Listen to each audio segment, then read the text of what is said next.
अब हमारे कल्याण में कोई संशय है? हमारा मंगल पता नहीं होगा कि नहीं होगा, ऐसी सोच का त्याग कर दो, क्योंकि अब हमारा परम मंगल होने का समय आ गया है। नहीं हमें ये सौभाग्य न प्राप्त होता जो हमें लाडली जी की बिना किसी कारण, बिना किसी हेतु के ऐसी अपार कृपा का परिचय मिला है, अपार सुख देने वाले राधा नाम का परिचय मिला है, समस्त कर्म बंधनों को नष्ट करके दिव्य प्रेम प्रदान करने की सामर्थ्य वाले श्रीधाम वृंदावन का परिचय मिला है, महिमा सुनने को मिली है। इससे हमें विश्वास हो जाना चाहिए कि अब हमारा परम मंगल है। श्रीपाद प्रबोधानंद जी महाराज कह रहे हैं, देहेस्मिन्नति कुत्सुते त्यजत वृथाध्यासं यतः संस्मृति घोरा चिंतय चिदघनम निज वपुः सर्वंच वृंदावने घोराः सन्तु विपत्ति कोटय इह त्वं याहि नो विक्रिया मारब्ध क्षयमावसै तददथ तन्नाथौ सदा खेलय। हे भाई, देहेस्मिन् नति कुत्सिते त्यज व्यथाध्यासम यतः संस्मृति। ये तुम देह को बहुत अच्छा मान रहे हो, इससे बहुत ममता कर लिए हो, इसे अहम में बैठा लिए हो कि मैं स्त्री, मैं पुरुष, मैं कर्ता, मैं भोक्ता, ये तुम्हारे मलिन विचार हैं। अज्ञान के द्वारा मलिनता हो जाने पर इस शरीर में अहम बुद्धि हो जाती है, मम बुद्धि हो जाती है। ये मैं शरीर हूँ, शरीर मेरा है, ऐसी अहमता ममता हो जाती है। इसी में सारे के सारे कुत्सित विकार रहते हैं, सारे के सारे पापाचरण इसी भाव में रहते हैं। देहेस्मिन् नति कुत्सिते त्यज। अब तुम्हें उपदेश कर रहे हैं श्रीपाद कि इस भाव को त्यागना होगा। देखो, कल किसी ने प्रश्न किया, ये ब्रह्मांड का सृजन, लय, ये सब, तुम हो कहाँ, तुम्हारी स्थिति कहाँ है? सुन सुना के, पढ़ पढ़ा के प्रश्न कर लेना या उत्तर दे लेना ये अलग बातें हैं, अनुभूति करना ये सबसे अलग बात है। इतना हम देह भाव में मगन हो गए हैं, तन्मय हो गए हैं कि ऐसा हमें भान ही नहीं होता कि मैं शरीर नहीं हूं। 3.5 हाथ के शरीर में अपने हाथ से ना आप रह रहे हैं, फिर भी आपको अपना परिचय नहीं है। बहुत ज्ञानी बनते हो, बहुत प्रश्नकर्ता बनते हो, ऐसा लगता है कि तुम्हें सब शास्त्रों का ज्ञान हो गया है। पर हम और कुछ ज्यादा जानने की बात नहीं कहते। तुम अपने को जान लो, फिर सबको जान जाओगे। जानो अपने को। अपने को तो तुम देह माने हुए हो, अपने को तो तुम बुद्धि माने हुए हो। मैं बुद्धिमान, मैं ज्ञानवान, फिर तुम हो क्या? जब तुम अपना निर्णय नहीं कर पा रहे तो ब्रह्मांड का निर्णय क्या कर पाओगे? ये जब तक देह भाव है तब तक केवल सद असद क्रियाएं होती रहती है। ध्यान देना हमारी बात पर। उसे ब्रह्मानुभूति या भगवदानंद की छाया भी अनुभव में नहीं आएगी। यह अध्यात्म है, ये बुद्धि की धरा से नहीं, ये बुद्धि के लय होने पर होती है। और जितना ऐसा बुद्धि की ही ये चालबाजी है, जब तक हमारी बुद्धि तत्व में लय नहीं हो जाती, ब्रह्म में नहीं हो जाती, भगवत में नहीं हो जाती, तब तक विशुद्ध ज्ञान, परम शांति, परम सुख, परमानंद, ये सब केवल बातों में रहता है, अनुभूति में नहीं आता। इसलिए आदेश करते हैं, यदि तुम्हें सत्संग मिला है तो कम से कम थोड़ा तो विचार करना शुरू करो कि ये शरीर मैं नहीं हूं, ये हमें शरीर सेवा के लिए मिला हुआ है। बिल्कुल परम सत्य बात है। ऐसी कमाई करो अच्छे कर्मों की और उनको प्रभु में समर्पित कर दो। ऐसा संकल्प करो जगत मंगल के लिए, भगवत सेवा के लिए, और उसको प्रभु को समर्पित कर दो। ऐसा स्वभाव बना लो कि सबका हित, सबका मंगल और भजन, जीवन मुक्त हो जाओगे। जो परमहंसों को परमानंद की अनुभूति होती है वो आपके हृदय में स्फुरित हो जाएगी। इतना आनंद कि फिर और कोई चाह नहीं रहेगी। जैसे कोई तुम्हें जबरदस्ती विष खवावे तो तुम्हें कैसा लगेगा, उसके प्रति तुम्हारी कैसी भावना बनेगी। ऐसे ही जिसे भगवदानंद की अनुभूति का अंदर भाव आने लगता है कि मुझे भगवत प्राप्ति करनी, भगवदानंद में डूबना है, तो उसे विषय भोग देने वाला अंदर से वैसे ही लगता है जैसे कोई तुम्हें विष खवावे तो कैसा लगेगा। आप खाएंगे नहीं और बहुत ही उससे दूरी बनाने की इच्छा हो जाएगी। ऐसे ही इस मार्ग के पथिक के हृदय में ऐसी भावना होती, त्याजी नहीं। वास्तविक हृदय से कहता हूं, जिसे तुम सुख समझ रहे हो, जिसे अपने लोग सुख समझ रहे हैं भोगों को, ये केवल फसाव है, माया का एक भुलावा है, उसमें सुख नहीं है। सुख देखना है तो एक बार इस जन्म में निश्चय करो। इसी भुलावे सुख में आपने अनंत जन्म व्यतीत किए पर अभी तक आपके हाथ कुछ नहीं लगा। एक बार बात मान लो और ये जन्म प्रभु को दे दो। अगर इस लोक और परलोक की कोई भी कामना तुम्हारी बकाया रह जाए तो हमें बताना, डूब जाओगे, परमानंद में डूब जाओगे। तुम्हें सोचना नहीं पड़ेगा, सोच खत्म हो जाएगी। बिना सोचे सब वो होगा जो तुम करके सोच के भी नहीं कर पा रहे हो।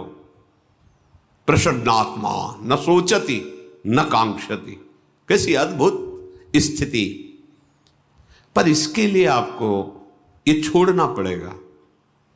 ये जो कुत्सित शरीर में अहमता ममता, गंदी बातें देखना, सुनना, भोगना, ये छोड़ना होगा। क्योंकि इसको जब तक नहीं छोड़ोगे तो शरीर भाव तुम्हारा और पुष्ट होता रहेगा। शरीर भाव पुष्ट होता रहेगा तो जन्म मृत्यु, नाना प्रकार के दुख सुख ये आकर्षित करते रहेंगे। जहां आपने अधर्माचरण छोड़ा और भगवत चिंतन कर रहे हैं, आपका हृदय निर्मल होने लगेगा।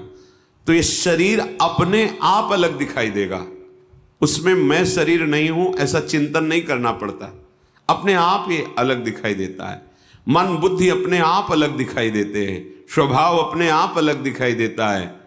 और जब इन तीनों का बाध हो जाता है, स्थूल सूक्ष्म कारण, तो जो बचा वो अपना स्वरूप होता है। जब स्वरूप में तन्मय हुआ तो कुछ बचा ही नहीं, सब ब्रह्ममय हो जाता है।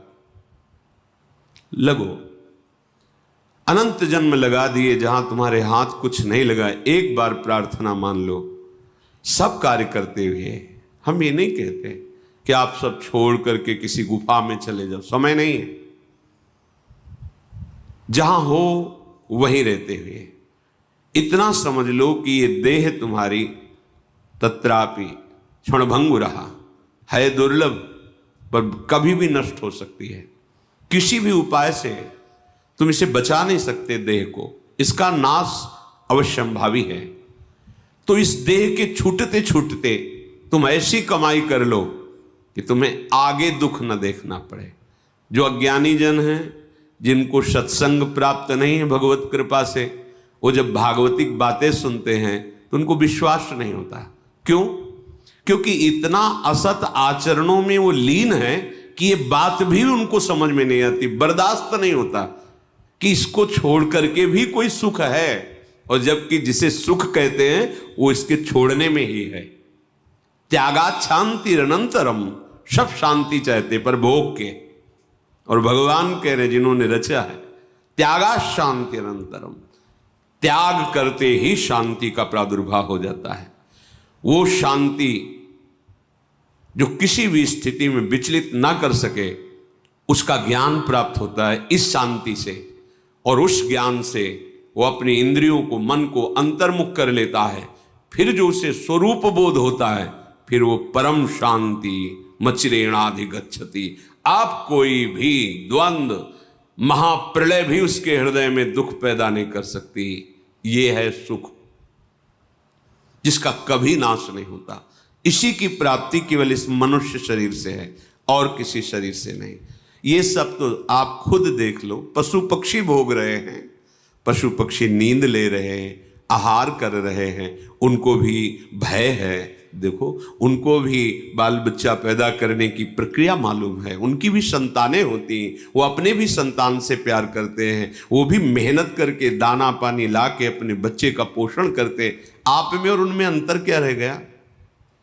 पशुओं में, पक्षियों में और आप में अंतर क्या रह गया, जिसके लिए शास्त्र जय घोष करते, दुर्लभो मानुषो देहो, बड़ा दुर्लभ मनुष्य देह।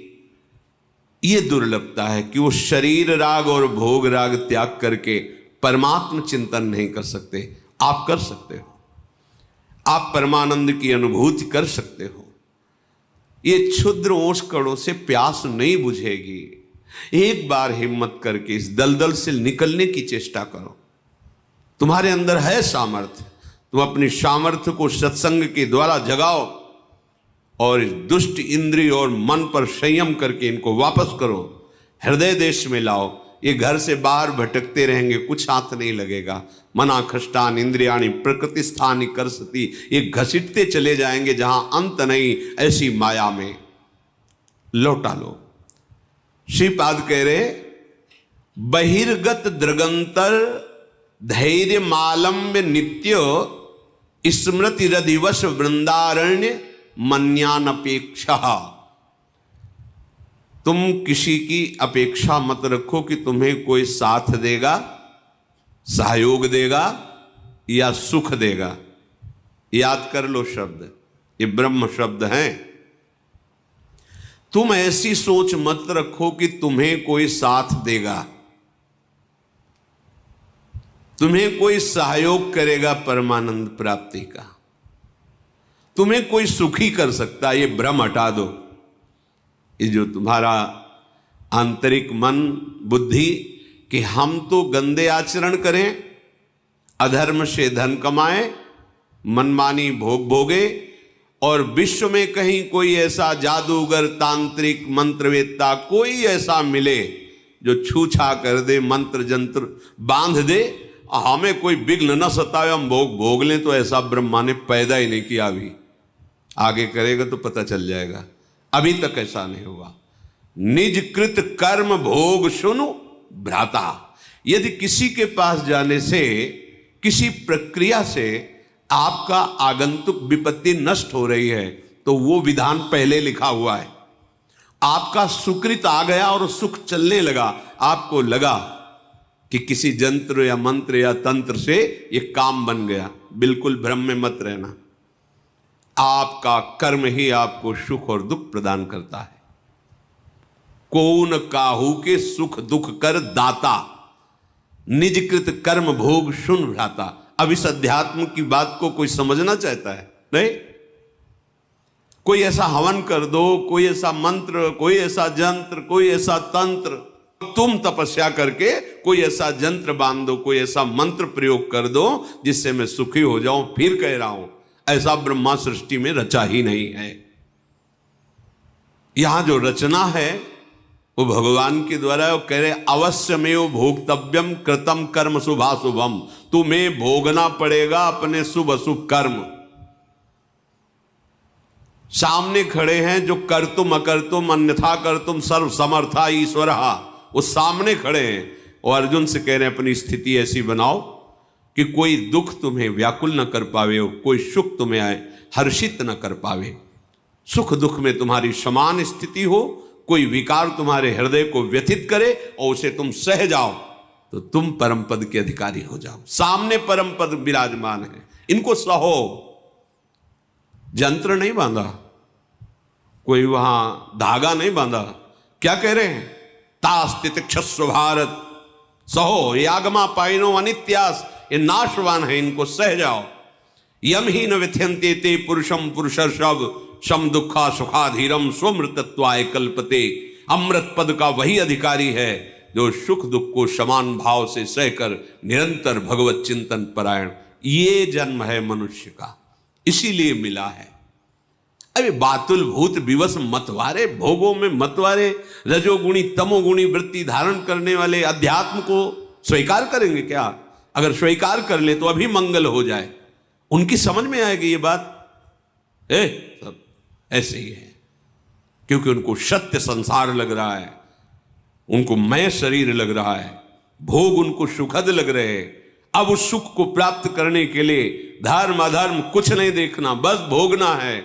ऐसे लोग कहीं अध्यात्म की बातों को समझते हैं, अध्यात्म उनके हृदय में कहीं प्रकाशित होता है सामर्थ्य, पर वो स्वीकार नहीं कर सकते।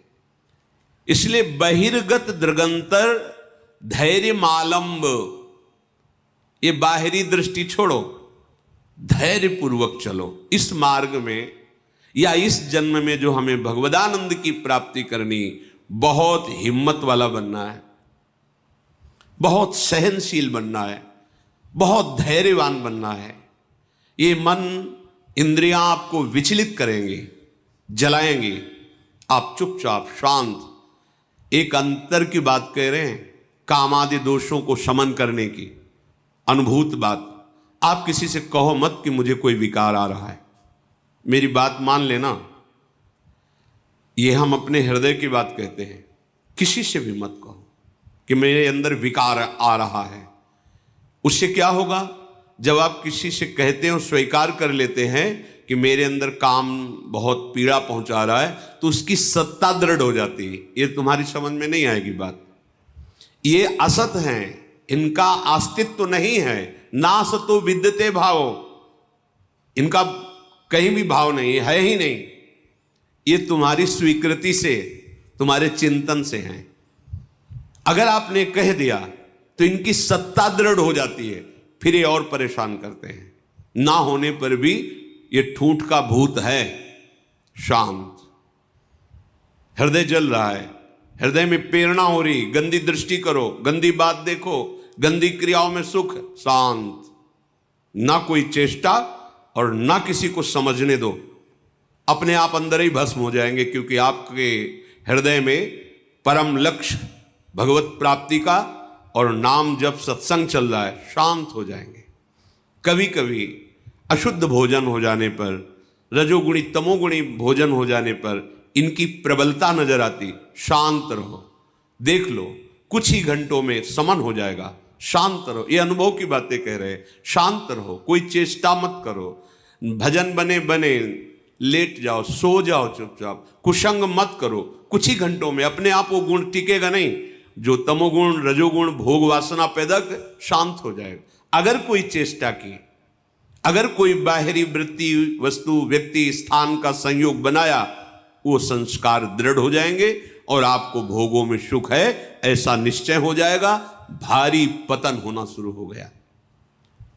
बहिर्गत दृगंतर धैर्य मालंब्य, धैर्य पूर्वक सह जाओ, धैर्य का सहारा लो। कोई तुम्हें सता नहीं सकता, थोड़ा जलन बर्दाश्त करो। दोनों तरफ जलन है, थोड़ी देर। ये मध्य में खड़े, इधर परमार्थ है अध्यात्म, इधर है मायामय मार्ग। इसमें प्रारंभ से लेके अंत तक जलन बढ़ती चली जाएगी। माया में भोग वासना, और ये परमार्थ मार्ग, इसमें थोड़ी दूर तक बहुत जलन है।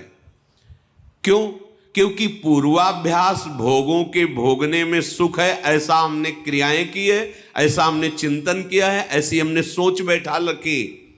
अब वो जब उधर की तरफ से रोका जाता है तो जलन पैदा करते हैं। उस जलन को सह जाना ही तपस्या कहते हैं, ताप को सहना तप कहते हैं। अपने संयम नियम पूर्वक भगवत मार्ग को पुष्ट करने के लिए जो जलन प्राप्त होती है, उसे सह जाना, वो महात्मा हो जाता है। ये थोड़ी दूर जलन के बाद अमृत में शांति है, और इसमें थोड़ा सुखद भाव आने के बाद सदैव जलन ही जलन है। अब जब दोनों तरफ देख रहे हैं कि हमें मरना ही है, जलना ही है, तो हम भोग करके जलन को बढ़ाने वाले मार्ग में नहीं जाते। भोग त्याग करके थोड़ी जलन सह के परम शांति के मार्ग में जाते। ये विवेकवान का निर्णय है। यदि आप ऐसे ही मन को छूट देते रहे, इंद्रियों को छूट में दे से तो सहा नहीं जा रहा। भगवान दोनों की रचना की है, भक्ति मार्ग, अध्यात्म मार्ग और माया मार्ग। जाओ फिर विचरो, भोगो। फिर कभी किसी युग कल्प में उनकी करुणा होगी, ऐसा संयोग बने ना बने कोई पक्का नहीं। बार बार तो बनत नहीं, यह संयोग अनूप। ये जो आज हमें संयोग मिला है, ये बाजी जीत जाने के लिए मिला है। वृंदावन धाम रसिकों का संग, प्रिया प्रीतम की उपासना, राधा नाम। अरे एक रजकण अत्यंत दुर्लभ वस्तु, जहां हम बैठे हैं, अपने लोग माइक वस्तुओं पर महत्व रखने वाले इस महामहिम वृंदावन की रज रानी का क्या महत्व जाने। शहना कैसे सहोगे, अब उपाय बता रहे। बहिर्गत दृगंतर धैर्य मालंब्य। ऐ उपासक, परमार्थ के पथिक, तुम्हें किसी बाहरी से सहयोग नहीं लेना। ये अंदर से ही परमार्थ में सहयोग मिलता है, बाहर से कोई सहयोग ही नहीं। बाहर केवल विक्षेप है, सहयोग नहीं। पक्का ये हमारे दोस्त हैं, परमार्थ में सहयोग करेंगे, इतना चिंतन होना ही विक्षेप हो गया। अपने आराध्य देव से अन्य आश्रय नहीं, केवल हमारे साधन श्यामा श्याम, हमारे साध्य श्यामा श्याम। समझो, अध्यात्म को समझो। सब में भगवत बुद्धि, सबकी सेवा, सबकी अर्चना वंदना, कोई परेशानी नहीं। सहयोगी श्यामा श्याम, दूसरा नहीं। ये अंदर बैठा लो, बहुत निश्चिंत हो जाओगे। अब हमारे अंदर धैर्य आएगा, क्योंकि हमने बहुत बड़े का आश्रय लिया है। ये अंदर का विषय होता है। बहुत बहुत मंगलमयी बात। एक बार बकरियां चराने वाला बकरियों को जंगल में ले गया, तो एक हरी हरी पत्तियां चबाने में भूल गई अपने परिकर को, और उसका परिकर आगे बढ़ गया और संध्या हो गई। वो अन्य बकरियों को अपने घर ले गया। एक बकरी जो जंगल में रह गई, अब वो घबरा गई। जब उससे चेतना बाहर आई कि अरे मैं तो सबसे बिछुड़ गई, तो पास में नदी थी, सोचा चलो यहां जल पी लेते हैं, फिर जो होगा जैसा होगा। जल पीने गई तो उसने देखा एक बहुत मजबूत पंजा ऐसे दिखाई दे रहा है। तो सोचा किसी बलवान का पंजा है। जल पी ही रही थी कि भेड़िया आ गया। भेड़िए ने आवाज दी, बकरी ने अपनी हिम्मत दिखाई और उस पंजे के पास खड़ी हो गई और कहा, देखते हो ये पंजे का हमने सहारा लिया है। उसने देखा पंजा तो बबर शेर का। भागा कि आसपास कहीं होगा वो, और वो इससे मित्रता की, भागा। अब तो उसको और प्रमाण मिल गया, जो भी आए उसको बस वो पंजा दिखा दे दो। बकरी के शरीर की गंध से जो मांसाहारी पशु वो आए। आखिरी में जो सिंह स्वयं जल पीने आया, रे हमारी तरफ देखना मत, ये पंजा देख रहे हो, मैं संध्या से अभी तक इसी के सहारे बैठी हूं, किसी ने मेरी तरफ आंख भी नहीं उठाई। तो उनका तुम चिंता भी मत करो, अब कोई आंख भी नहीं उठाएगा, क्योंकि पंजा मेरा है।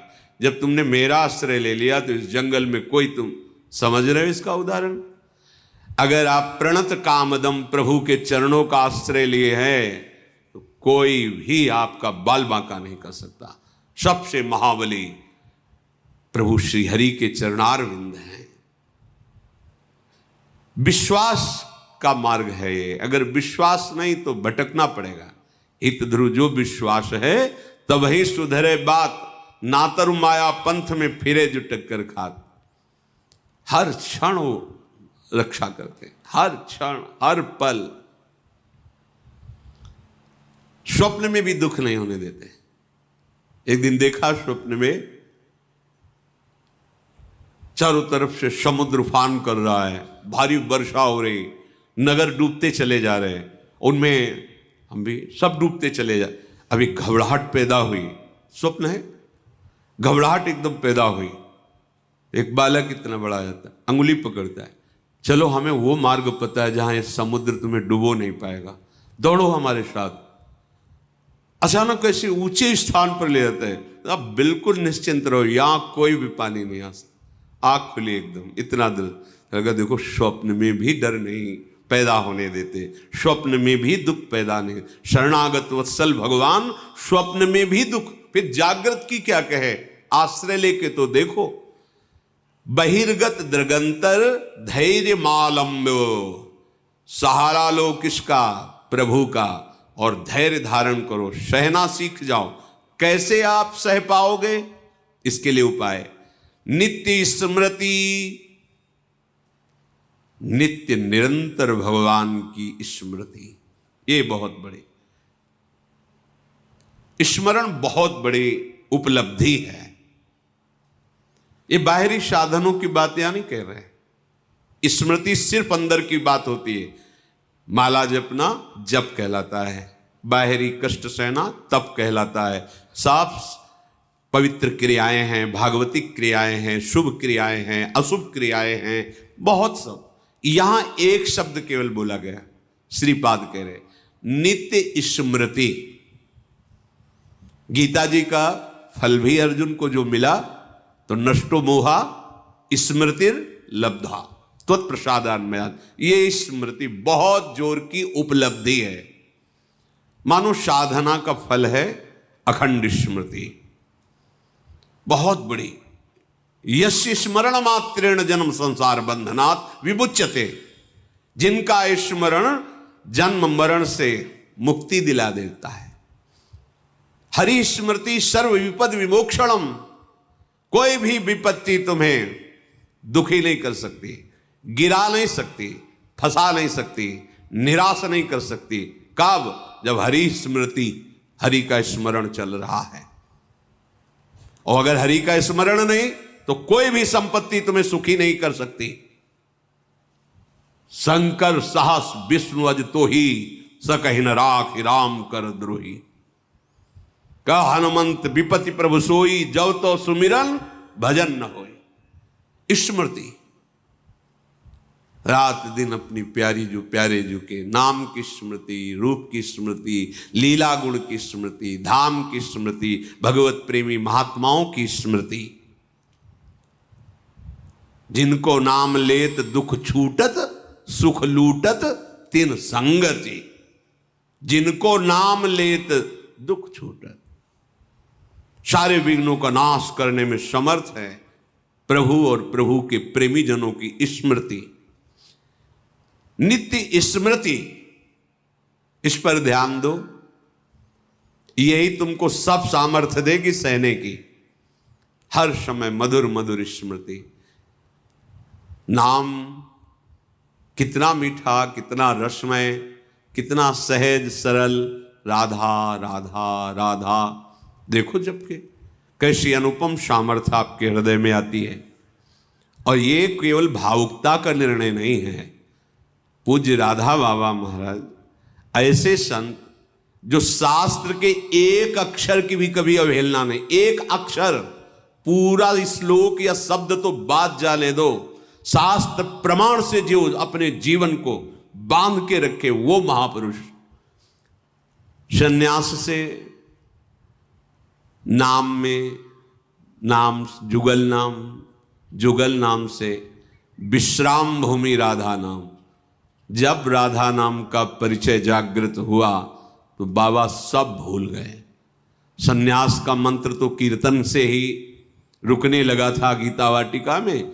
भाई जी की कृपा से फिर जुगल नाम, और जुगल नाम की कृपा से राधा नाम, और राधा नाम की कृपा में ऐसे डूब गए, राधा राधा राधा राधा राधा राधा राधा। ऐसे ऐसे परम ज्ञानी महात्मा जो पूज्य श्री जयदयाल जी महाराज जब श्री कृष्ण स्वरूप का वर्णन किए तो उन्होंने कहा कि मेरी रुचि नहीं है। क्यों? ब्रह्म है मुझे पता है, पर ये स्वीकार करके माया को और रूप धारण किए हुए हम तो पर ब्रह्म परमात्मा तत्व की उपासना करते हैं। मुझे एक बार भाई जी से मिलो कभी, हमें किसी से मिलने की आवश्यकता नहीं। संयोग बना तो वही कहाँ स्थित हो गए, राधा राधा राधा। और भाई जी के प्रति कैसी श्रद्धा कि जैसे अपने प्रेमी जन वृंदावन धाम की निष्ठा ले लेते, प्राण चाहे छूट जाए धाम नहीं छूटेगा, ऐसे उन्होंने भाई जी के शरीर के साथ का क्षेत्र संन्यास लिया। जहां भाई जी का शरीर वहीं राधा बाबा का शरीर, जहां उनकी चिता लगी वहीं टीन छवा के पूरा जीवन व्यतीत किया। राधा राधा राधा। क्या चला जाएगा? जो तुम्हें चाहिए वो सब कुछ आ जाएगा। आप विश्वास करके तो चलो। वृंदारण्य मन्यान अपेक्षा, किसी की अपेक्षा मत रखो। वृंदावन का आश्रय ले लो, ये राधा नाम में प्रीति करवा देगा। इसके सिवा और प्रीति हो भी नहीं सकती। अगर कोई राधा बोलता है, राधा सुनता है, राधा जपने की भावना रखता है तो वृंदावन धाम उस पर बरस गया है। रेश वृंदावनस्य यत्तन्नाम स्फुरति महिमा रेश वृंदावनस्य। ये जो राधा नाम स्फुरित हो रहा है ये वृंदावन की कृपा से हो रहा है। और राधा नाम की कृपा स्मृति में बदलेगी। स्मृति ये किया नहीं जाता, जब किया नहीं जाता वो स्वाभाविक चलता है। जैसे कोई दिल को मशला करे, एक आनंदमयी पीड़ा के साथ राधा राधा राधा राधा जपते जपते ऐसी अतृप्ति कि अभी हमसे जब होता ही नहीं, वो भजन होता ही नहीं जो होना चाहिए। बार बार फिर रोना, फिर पुकारना, फिर उनके साथ विहरण करना, ये सब प्राप्त हो जाता है। तो देहस्मिन् नति कुत्सिते त्यज वृथाध्यासम यथा संस्मृति। ये देहाभिमान छोड़ो, ये बहुत गंदा देह है। भगवत प्राप्ति कर लो तो धन्य, और नहीं तो किसी काम का नहीं है। यहां जितने भी श्रीधाम वृंदावन के उपासक वासी खगमृग पशु पंछी, ये सब चिदानंद हैं। हमारी दृष्टि पार्थिव है इसलिए हम नहीं देख पा रहे हैं। घोरा चिंते चिदघनम निज बपु सर्वंच वृंदावने। यदि आप वृंदावन का आश्रय लेकर के इस शरीराभिमान को छोड़कर राधा राधा रटोगे तो निज बपु तुम अपने स्वरूप को प्राप्त हो जाओगे, जो बड़ा कठिन है स्वरूप में स्थित होना।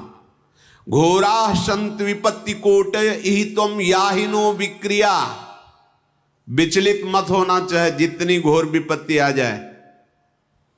अपनी उपासना को मत छोड़ना, अपने भाव को मत कम होने देना। ये माया का नाटक है, वो रच सकती है ऐसी विपत्ति, ऐसी दुखद परिस्थिति कि आप लोग को लगेगा, कहते थे नाम जप करो सब सुख मिल जाएगा। यहां तो सब सुख हमारे माने हुए लुट रहे हैं, क्योंकि तुम्हारे माने हुए हैं। जिसका तुम भजन कर रहे हो अब वो तुमको इन खिलौनों से हटाकर अपने साथ खिलाना चाहता है। अहो भाग्य!